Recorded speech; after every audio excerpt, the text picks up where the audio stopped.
അപകട സാധ്യതയുള്ള മരങ്ങൾ മുറിച്ചു മാറ്റാനുള്ള ഉത്തരവിന്റെ മറവിൽ വയനാട്ടിൽ ദേശീയപാതയോരത്ത് വൻ മരമുറി.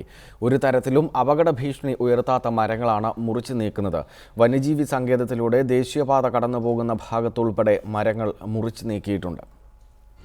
കോഴിക്കോട് മൈസൂർ ദേശീയപാതയിൽ സുൽത്താൻ ബത്തേരിക്കും മുത്തങ്ങയ്ക്കുമിടയിലാണ് ഒരു തരത്തിലും അപകട ഭീഷണി ഉയർത്താത്ത മരങ്ങൾ മുറിച്ചു നീക്കിയത്. നല്ല വില ലഭിക്കുന്ന ആഞ്ഞിലി, വെന്തേക്ക് തുടങ്ങിയ മരങ്ങൾ മാത്രം തെരഞ്ഞുപിടിച്ചാണ് മുറിക്കുന്നത്. തേക്കുൾപ്പെടെയുള്ള മരങ്ങൾ മുറിക്കാൻ ഉത്തരവിറങ്ങിക്കഴിഞ്ഞു.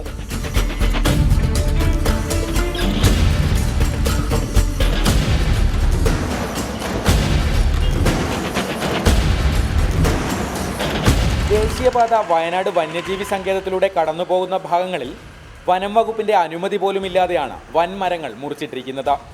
പൊതുമരാമത്ത് വകുപ്പിലെ ഒരു ഓവർസിയറുടെ നേതൃത്വത്തിലുള്ള സംഘമാണ് മരം മുറിക്ക് നേതൃത്വം നൽകുന്നത്. സ്ഥാപിത താൽപ്പര്യങ്ങളുടെ പേരിൽ വ്യാജ പരാതികൾ ഉണ്ടാക്കിയാണ് ഈ സംഘം മരം മുറിക്കുന്നത്. ഭീഷണിയുള്ള മരങ്ങൾ വളരെ കുറവാണ് മുറിക്കുന്നത്. വില പിടിപ്പുള്ള നല്ല മരങ്ങൾ നോക്കിയിട്ട് ഓരോ പ്രദേശത്തുകാരെ ഇത് അവരവരുടെ താല്പര്യത്തിന്, സ്വാർത്ഥ താല്പര്യത്തിന് വേണ്ടി കൊടുത്തിട്ട് ഇത് തന്നെ അവർ 8,000 രൂപയാണ് ഇത് മുറിച്ചതിന് കൂലി വാങ്ങിയത്.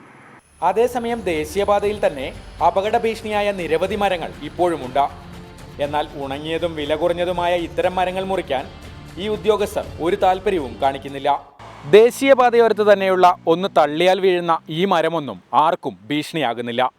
വിലപിടിപ്പുള്ള ആഞ്ഞിലിയും വെണ്ടേക്കുമെല്ലാം ഭീഷണിയുടെ പേരിൽ മഴുവിനിരയായിക്കൊണ്ടിരിക്കുന്നു. ക്യാമറാമാൻ മനു റോയ്ക്കൊപ്പം കമൽ, റിപ്പോർട്ടർ, വയനാട്.